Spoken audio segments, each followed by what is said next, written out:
অভিনয়ের ভেতর যে নীরব তীব্রতা থাকে সেটাকে কিন্তু খুব বেশি শিল্পী পর্দায় সত্যি করে তুলে ধরতে পারেন না। কখনো মলয়, আবার কখনো একেবারে সাধারণ মানুষের গল্পে অসাধারণ হয়ে ওঠা এক অভিনেতা। আজকে আমাদের বিনোদন আড্ডার অতিথি সেই বহুমাত্রিক শিল্পী, অভিনেতা ও নির্মাতা মোস্তাফিজুর নূর ইমরান।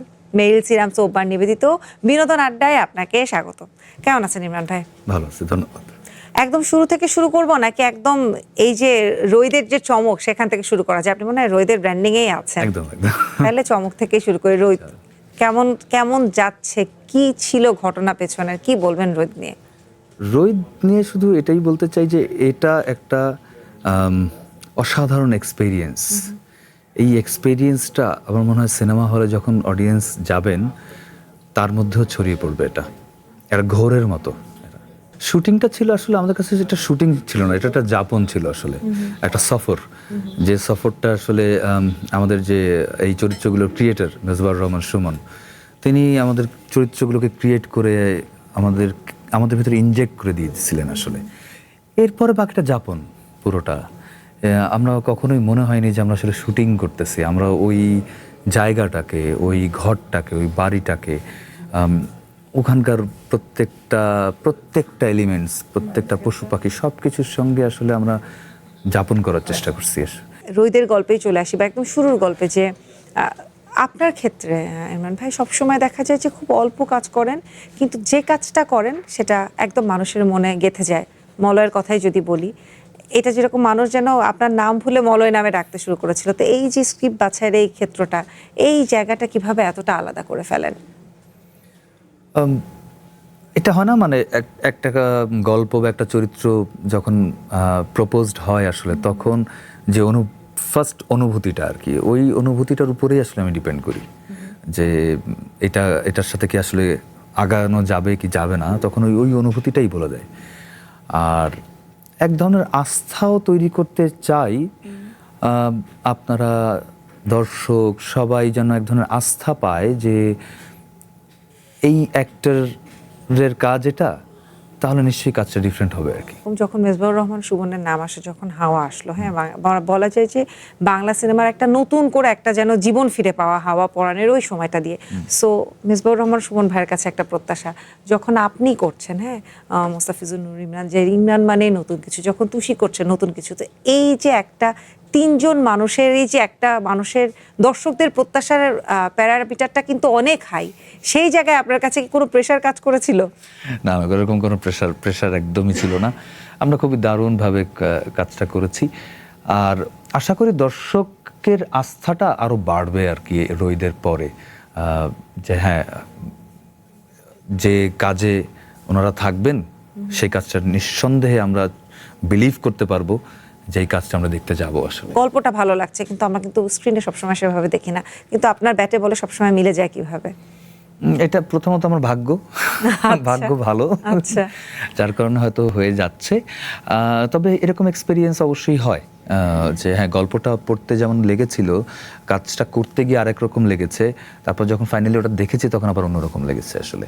সেটাও হয়, সেটা যে হয় না তা না, তবে এতটুকু তো গ্যাম্বলিং করতেই হয় আসলে জীবনে।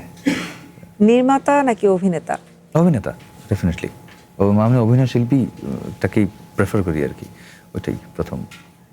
আবারও যদি রোদের সেটে ফিরে যাই, পার্টিকুলার কোনো গল্প, কোনো এক্সপেরিয়েন্স, অভিজ্ঞতা কিছু মনে পড়ে যেটা দর্শকদের সাথে শেয়ার করা যায় সিনেমাকে ঘিরে? অসংখ্য গল্প আছে। আমার কয়েকটা, আমাদের তো খুব মেডিটেটিভ জার্নি আসলে রোদ, খুব মেডিটেটিভ। তো আমি, তুষি, রিয়াদ, আমরা তিনজন প্রায় নৌকা চালাইতে আমরা একটা খালের ভেতর দিয়ে চলে যেতাম আর কি। ওখানে আকাশ এক এক সময় এক এক রকম রং হইতো আসলে। আমরা যে কি মুগ্ধ হয়ে দেখতাম, আমার মনে হতো যে আমরা আসলে ইডেনে আছি। এর থেকে সুন্দর অনুভূতি কিছু থাকতে পারে না। দুপুর বেলায় ঘুম পাচ্ছে, এই যে মাটির মধ্যে শুয়ে পড়তেছি, ঘুমায় যাচ্ছি, সামনে ধান ক্ষেত, পাহাড়, ঝর্ণা, এটা অসাধারণ অনুভূতি। এগুলো আমাদের যা অবস্থা ছিল এটা করতে গিয়ে, ওইখানকার মানুষরা বিশ্বাসই করে নিয়েছিল যে আমি সাধু আর পাগলি। ইয়ে গেছিল না, আমার ওয়াইফ গেছিলেন একবার সেটে, তো কেউ বিশ্বাসই করে নাই এটা যে সত্যিকার আপনার ওয়াইফ আসলে এটা বিশ্বাসই করে নাই। আমার মনে হয় এখনো অনেকেই বিশ্বাস করে না এটা। এই যাপনটা আসলে কতদিনের ছিল, কতদিন থাকা হয়েছে ওখানে? 45+। আচ্ছা, আরো গল্প শুনবো আমরা কাজ নিয়ে, নির্মাণ নিয়ে, তবে একটা বিরতি নিয়ে নিতে হবে। দর্শক, মেরিল সিরাম সোপ বার নিবেদিত বিনোদন আড্ডায় নিচ্ছি ছোট্ট একটা বিরতি, চ্যানেল ওয়ানের সাথেই থাকুন। স্বাগত মেরিল সিরাম সোপ বার নিবেদিত বিনোদন আড্ডায়। যেটা বলছিলাম যে ওয়াইফের সাথে একটু নির্মাণের গল্পে আসবো বলছিলাম, এবং নির্মাণটার ক্ষেত্রেও কিন্তু খুবই চ্যালেঞ্জিং। আমার মৌসুমী সাথে কিছুদিন আগেও কথা হচ্ছিল, বলছিল যে তুমি দেখো জিনের বাচ্চা, তুমি দেখো। তো এইরকম একটা অদ্ভুত গল্প, জিনের বাচ্চা প্রথম নির্মাণ, কতটা চ্যালেঞ্জ মনে হচ্ছে আর কতটা কনফিডেন্ট ছিলেন, আগে এটা শুনতে চাই। চ্যালেঞ্জ ছিল এটা জানতাম, কনফিডেন্স খুব যে মানে কনফিডেন্স লেভেলটা একদম মানে এভারেজ ছিল আমার। আমি খুবই মানে ওভার কনফিডেন্টও ছিলাম না, আবার একেবারে কনফিডেন্স লেসও ছিলাম না আর কি। এক্সপ্লোর করছি আসলে এই যে গল্প বলার যে ক্রেভিংটা থেকে আসলে এটা বানানো, তো ওইটাকে এক্সপ্লোর করছি যে গল্পটা বলতে পারি। ইন্সপিরেশনটা আসলো কোথা থেকে? তা অনেকদিন ধরে ভাবতেছিলাম যে আমরা একটু উদ্ভট কিছু করতে চাচ্ছিলাম আর কি, উদ্ভট গল্প, যে এই ধরনের মানে হয় না যে কোনো কিছু রিয়েলিটির মধ্যে দিয়ে ডিল না করা, কিন্তু অনেকখানি রিয়েলিটির মধ্যে থাকা, একটা মেটাফরিক্যাল জায়গা থেকে, বা যদি কেউ এটাকে নিছক রূপকথা বলে ধরে নিতে চায় তাহলে একটা রূপকথা। তো ওইভাবেই আসলে আমার খুব পছন্দের জনরা কিন্তু মিথোলজিক্যাল। সো এরকম একটা ব্লেন্ডিং কিভাবে কি করা যায়, এরকম এক্সপ্লোরিং, ডিসকভারি। শখটা বা নির্মাণের ভূতটা চেপেছিল কবে মাথায়?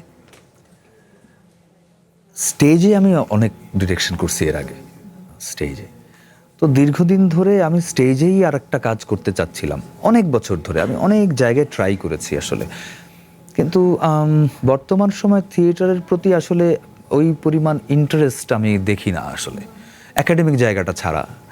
আর যেহেতু জাহাঙ্গীরনগর থেকে বের হয়ে আসছি অনেক বছর হলো, তো একাডেমিক্যালি তো আসলে কাজটা করা পসিবল না। শুরুটা তো মঞ্চ থেকে, সেটা কতদিন আগে, বা সেই গল্পটা মনে আছে কিনা? অভিনেতা হতে চেতেন কবে থেকে? থিয়েটার শুরু করছিলাম তো এই তো প্রায় 26 বছর হয়ে গেছে থিয়েটার শুরু করছিলাম। থিয়েটার যখন করতাম তখন ম্যাজিক লাগতো আর কি। কি বাগেরহাটে? বাগেরহাটের থিয়েটার, ওখানে আমি প্রথম শিখছি স্টেজে দাঁড়ানো, হাত কোথায় রাখবো, কিভাবে ডায়লগ ডেলিভারি করতে হবে থিয়েটারে, ওই শেষ দর্শকের কাছে কিভাবে গিয়ে পৌঁছবো, এক্সপ্রেশনটা কিভাবে ওনাকে দেখাইতে পারবো। সো এগুলো তো আস্তে আস্তে ওখান থেকেই হওয়া। সেটা অভিনেতা হওয়ার ক্ষুধা থেকেই যাওয়া, নাকি হচ্ছে দেখছি মঞ্চে একটু কাজ করি সেখান থেকে, নাকি ওই ক্ষুধাটা তখন থেকেই ছিল যে অভিনেতা হতে চাই? সেটা তো আর বুঝি নাই যে আসলে মানে এটা আমার কি কাজ করতেছে ভেতরে, সেটা তো উপলব্ধি আসে নাই তখন তো করতে চাই। আমার বড় মামা এখনো যাত্রা করেন, যেহেতু এখন ওইভাবে শোটও হয় না, তো উনি যা হয় এখনো একটা দুইটা উনি এখনো করেন। আর আমার নানা আছে আসলে আমার সামহাও সাবকনশিয়াস ইন্সপিরেশন। এইটার কারণটা কি, আমি সব সময় গল্প শুনছি নানার। তার মানে তো পরিবার থেকেও ওই পিছটান বা ওই বাধার জায়গাটা কখনো ছিল না যে ছেলে অভিনেতা হয়ে, মানে আমাদের দেশে তো এখনো আছে যে শিল্পী কি খাবে, কি করবে, এই জায়গা তো এখনো রয়ে গেছে। তো তাহলে ফ্যামিলি থেকে তো সেই সাপোর্টটা ছিল, নাকি প্রত্যাশা ছিল আরো কিছু? শুরুর দিকে অতটা ছিল না, শুরুর দিকে আমার বোন সবসময় ফাইট করছে এটার জন্য আর কি। তো ও দেখা গেছে যে নিজের বাইরে পড়তে যাওয়ার ইচ্ছা ছিল আর কি, ও ঢাকায় পড়তে চাইছে, কিন্তু ও সেটা করে নাই। ওর জায়গাটা স্যাক্রিফাইস করে আমাকে পুশ করছে, ফাইট করছে আমার জন্য বাসায়। বড় বোন? তো ও আমার মায়ের মতো আর কি আমার কাছে। তো ও অলওয়েজ ফাইট করছে যেন আমি বাইরে আসতে পারি, যেটা করতে চাই সেটা করতে পারি। যখন 2009 সুপারহিরো কম্পিটিশনে, তখন আমার বোন, আমার মা, বন্ধুরা সবাই মিলে, আব্বা সবাই মিলে যে SMS এর জন্য সব বিভিন্ন জায়গায় ক্যাম্পেইন করতেছে, তারা অনেক এফোর্ট দিচ্ছে আসলে। তো এখন ভালো লাগে যখন তারা আসলে প্রাউডলি বলে যে আসলে আমার ভাই বা আমার সন্তান আর্টিস্ট। তো ওইটা আমার কাছে অনেক। আর নির্মাণে কবে পাবো আবারও? শিগগিরই in fact I am doing something. শুরু হয়ে গেছে না চিন্তা চলছে? না, আমি কিছুটা কাজ করে ফেলছি, কিছুটা বাকি আছে, সেটা যেহেতু একটু অ্যারেঞ্জমেন্টের ব্যাপার আছে, ওইটা করতেছি আর কি, করে শিগগিরই আশা করি। নির্মাণের ক্ষেত্রে গল্প জিজ্ঞেস করবো না, বাট এমন একটা চরিত্রের কথা অবশ্যই জানতে চাই যে চরিত্রের স্বপ্ন দেখেন, যে চরিত্রে নিজেকে দেখতে চান, এটা শুনবো, তবে তার আগে একটা বিরতি নিয়ে নিতে হচ্ছে। দর্শক, মেরিল সিরাম সোপার নিবেদিত বিনোদন আড্ডা থেকে নিচ্ছি ছোট্ট আরো একটা বিরতি। থাকুন চ্যানেল ওয়ানের সাথে। স্বাগত মেরিল সিরাম সোপার নিবেদিত বিনোদন আড্ডায়। যেটা বলছিলাম যে স্বপ্নের চরিত্র বা ইচ্ছা যে এমন একটা চরিত্রে কাজ করতে চান। অসংখ্য চরিত্র আছে। এটা যখন বই পড়তেছি, তখন পড়ার সময় তো এরকম অনেক চরিত্র মনে হয় যে এই চরিত্রটা কি দারুণ, এরকম একটা চরিত্র যদি স্ক্রিনে করা যেত, বা থিয়েটার করছি যে সময়টাতে কত ক্যারেক্টার আছে, যে ক্যারেক্টারগুলো বারবার মনে হয়েছে যে এই ক্যারেক্টারগুলো কোনোদিন যদি স্ক্রিনে করা যেত খুব ভালো হতো। এরকম অনেক ক্যারেক্টার আছে। যদি খুব রিমার্কেবল একটা দুটো যদি বলতে হয়, তাহলে সেলিম আল দিনের স্বর্ণবোয়াল নামে একটা আখ্যান আছে, ওখানে তিরমন নামে একটা চরিত্র আছে, এটা আমার খুব পছন্দের চরিত্র। মিসির আলী আমার খুব পছন্দের চরিত্র, বাকের ভাই আমার খুব পছন্দের চরিত্র। তো এরকম অসংখ্য আছে। আপনার নির্মাণে অর্ষা আপাকে কবে দেখা যাবে? আমি তো প্রত্যেকবারই চেষ্টা করি, ওনারা কোনো পছন্দ হচ্ছে না, তাই হচ্ছে না। কিন্তু যারা বাস্তবে জুটি হিসাবে কখনো একসাথে কাজ করার ইচ্ছা আছে বা এরকম কখনো ভেবেছেন, দুজনের কথা হয়েছে? আমাদের নিজেদের প্রোডাকশনে বা নিজের ডিরেকশনে এটা আমাদের প্ল্যানে এখনো পর্যন্ত নাই। যদি কখনো কোনো নির্মাতা চান এবং সেটা যদি আসলেই আমাদের দুজনেরই আসলে ভালো লাগে, ওয়াই নট। আমাদের তো আর্টিস্টের জায়গা থেকে আমাদের তো এইটা ফ্রিডম আছে এই দুজনেরই, যে আমি করলেও এটা উনি না করতে পারেন, উনি করলেও আমি না করতে পারি আর কি। সো এটা আমরা একটু শেষ দিকে, কিন্তু যেহেতু দুজন মানুষই জনপ্রিয়, দুজনকেই চিনি, তো আপনাকে পেয়ে আজকে দুজনের প্রেমের গল্প একটু আপনার মুখে আমি শুনতে চাই। ডেট করে না, এরকম কোনো কিছু না। এটা খুবই আত্মিক জায়গা থেকে ঘটছে, এক ধরনের কানেকশন ফিল করা, এবং সেই কানেকশনটা ধীরে ধীরে একটা দারুণ বন্ধুত্বের রূপ নেওয়া, এবং বন্ধুত্বে আসার পরে রিয়েলাইজ করা দুইজনের যে সম্ভবত কাটিয়ে ফেলা যাবে একসঙ্গে, বুড়ো হয়ে যাওয়া যেতে পারে। রিয়েলাইজেশনটা কার আগে আসলো, মুখে কে বললো আগে? আমাদের মধ্যে এরকম মুখে বলা বলে হয় নাই। সে কি ভালোবাসার কথা কাউকে না কাউকে প্রকাশ তো করতে হয়? একদমই না, এটা খুবই ওই যে বললাম, খুবই অপ্রকাশিত। হয়তো আমি একটা কবিতা লিখছি বড়জোর। এই মানে গুণী মানুষদের কাছে এরকমই কিছু এক্সপেক্ট করা যায়, মুখে বলার ধরনটাই যেন আলাদা। বিয়ের কথা বলেছিলেন কি কবিতাতেই, নাকি ওটা অন্তত মুখে এসছে? না, এটা নিয়ে আমাদের এক ধরনের আলাপ আমরা আগাচ্ছিলাম, যেহেতু আম্মা খুব অসুস্থ ছিলেন, আমার শাশুড়ি অসুস্থ ছিলেন খুবই। সো আম্মা খুব চাচ্ছিলেন যে, আম্মা আমাকে খুবই ভালোবাসতেন, কখনো উনি এটা বোঝান নাই যে আমি ওনার জামাই, আসলে আমি ওনার ছেলে হিসেবে ট্রিটেড হয়েছি অলওয়েজ। তো আম্মা খুব চাচ্ছিলেন যে যেহেতু শরীরটা খারাপ, এক ধরনের সেটেলমেন্টে যেন আমরা চলে আসি আর কি। সো এইভাবে হয়েছে ব্যাপারটা, না মানে এই বন্ধুত্ব প্রেমের সম্পর্কটা কত বছরের ছিল? আমাদের তো কত বছর, আমাদের তো অনেক বছর মনে হচ্ছে আর কি, কিন্তু দারুণ। আর যদি একটু ফিউচার প্ল্যানিং এর সম্পর্কে জানতে চাই, নতুন কাজ কি আসছে, কবে আসছে, আপনি কবে পর্দায় কাজ নিয়ে আসছেন, এবং আপনাকে কবে পর্দায় আবারও পাওয়া যাবে? আমাকে কবে পর্দায় পাওয়া যাবে সেটা তো একেবারে ওই যে প্রোডাকশন থেকে যখন অ্যানাউন্সমেন্ট হবে সেই সময় মানে বলতে কোনো পারবো কথা আর কি। চলছে কিনা কাজের? কথাবার্তা তো না, কাজ কিছু করেছি, সেগুলো শেষের দিকে, অলমোস্ট শেষ। সেগুলো বড় পর্দা না ছোট পর্দা? হ্যাঁ, বিগ স্ক্রিন। তো ওইটা আলাপ হবে হয়তো প্রোডাকশন যখন অ্যানাউন্স করবে। আর আমার নির্মাণ যেটা, সেটাও আমি আশা করতেছি খুব শিগগিরই আসবে আর কি, সেটা নিয়ে আসতে পারবো, যদি প্ল্যাটফর্মরা যদি ভিউ থেকে বেশি গল্পে যদি একটু গুরুত্ব দেয় তাহলে। ওটিটি, টিভি, বড় পর্দা, কোথায় বেশি স্বাচ্ছন্দ্য বোধ করেন? কোনোটা আমার কাছে ম্যাটার করে না। ম্যাটার করে গল্প, ম্যাটার করে চরিত্র।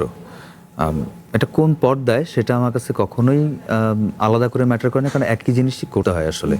আমি সময় একই রকম দেই, এফোর্ট একই রকমই দেই, কোথাও আচ্ছা এটা ওটিটি একটু কম দিলে চলবে, সিনেমা একটু বেশি দিলে, এটা হয় না আমার সাথে কখনো। তারপরও আমার যদি আমি ভুল না করি বাংলাদেশের ইন্ডাস্ট্রির ক্ষেত্রে একটা ছোট পর্দা এবং ওটিটির মাঝে যদি বলি, একটা বদনাম ছোট পর্দার রয়ে গেছে, আর সেদিক থেকে একটা প্রশংসা ওটিটির রয়ে গেছে যে ওটিটির কাজগুলো তুলনামূলকভাবে গুছানো হয়। আমরা যেভাবে ভেবেছিলাম ওটিটিটা যেভাবে আগাবে এবং এই দেশে এটা একটা দারুণ ইন্ডাস্ট্রি হয়ে উঠবে এবং অনেক গুণী actor, actress, director, art, makeup, costume সবাই এইখানে আস্তে আস্তে ইনভলভ হয়ে যাবে এবং একটা দারুণ ইন্ডাস্ট্রি তৈরি হবে।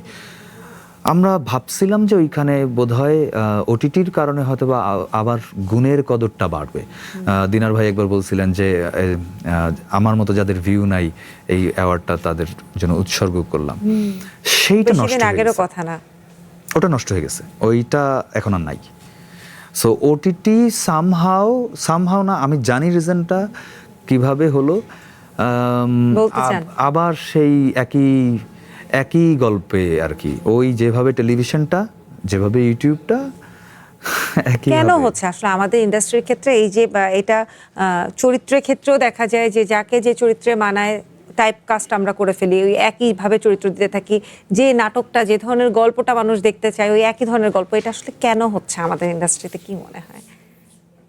এটার কারণ আমার কাছে খুব স্পষ্ট মনে হয় যে নির্দিষ্ট ভিশন না থাকার। স্পষ্ট ভিশনে যেখানে আসলে গল্পটাই মেইন হওয়া উচিত ছিল, মুখ্য হওয়া উচিত ছিল, সেখানে আবারও গিয়ে ভিউটা মুখ্য হয়ে উঠছে। কিন্তু তারপরে এসবের মাঝে কি বাংলা সিনেমার বলা যায় না যে এখন অনেকটাই গিয়েছে, কম্পিটিশনটা একটা মোটামুটি সুস্থ কম্পিটিশন এসছে, তবু সেখানে যে আমি আসলে অনেক বলে ফেলছি দর্শকের জায়গা থেকে বলুন বা আমার চেয়ারে বসার জায়গা থেকে, যে কম্পিটিশনটা আমরা শুধু ঈদ ঘিরেই পাচ্ছি। আপনারা কি একমত এটাতে? সিনেমাতে নিঃসন্দেহে একটা নিউ ওয়েভ তৈরি হয়েছে, নিঃসন্দেহে এটা খুব ভালো। যদি এরকম সব ধরনের সিনেমা আসে, সব ধরনের সিনেমা, দর্শক ঠিক করে নিক সে কোনটা দেখবে, সে কোনটা দেখবে না, এটা আপ টু দেম। তবে যেটা অনেক বছর ধরে বারবার বিভিন্ন জায়গায় মানে বলার চেষ্টা করছি বা বোঝানোর চেষ্টা করছি, সেটা হচ্ছে সিনেমা দেখানোর জায়গাটা লাগবে। 64টা জেলায় 64টা সিনেপ্লেক্স দরকার। এইটা যেদিন বুঝতে পারবে এই রাষ্ট্র, যেদিন বুঝতে পারবে এই নীতি নির্ধারকের যারা আছেন, সেদিন হয়তো বা এটার ব্যবসাটা ওই পরিমাণ জায়গায় গিয়ে পৌঁছবে যে পরিমাণ জায়গায় আমরা রিচ করতে চাই। এখনকার 10 গুণ হবে তখন হচ্ছে গেমটা একদম ঠিকঠাক জায়গায় পৌঁছবে। আর ঈদ ঘিরে আস্তে আস্তে এই তো হলো মাত্র তো এবার দেখবেন যে ঈদ ছাড়াও কিন্তু রিলিজ হবে ছবি। আমাদেরও সেরকমই প্রত্যাশা। একদম শেষ করব, তার আগে শেষ একটা প্রশ্ন খুব সংক্ষেপে উত্তর নিব। সেটা হচ্ছে যে এর আগে দেখেছি যেরকম জিনের বাচ্চা নির্মাণ করতে, এবং বলছিলেন যে কাল্পনিক বা একটু ডিফারেন্ট টাইপের চরিত্র গল্পও বলতে পছন্দ করেন। নেক্সট গল্পটাও কি এরকম হবে নাকি খুব বাস্তব ঘরানার? একটা ছোট্ট হিন্ট কি আমরা পেতে পারি? আবারও আমি উদ্ভট গল্প বলবো, আজগুবি গল্প বলবো, রূপকথা বলে যদি কারো মনে হয় তাহলে রূপকথা। কেউ যদি এর ভেতর থেকে রিয়েলিটি খুঁজে নিতে চান, এটা তার নিজস্ব ব্যাপার। দারুণ দারুণ, এই কথাটা খুবই মজা লাগলো। নির্মাতার মুখে সে উদ্ভট গল্প বলবে, এবং আশা করি এরকম সুন্দর সুন্দর উদ্ভট গল্প আমরা যেন আরো অনেক এনজয় করতে পারি।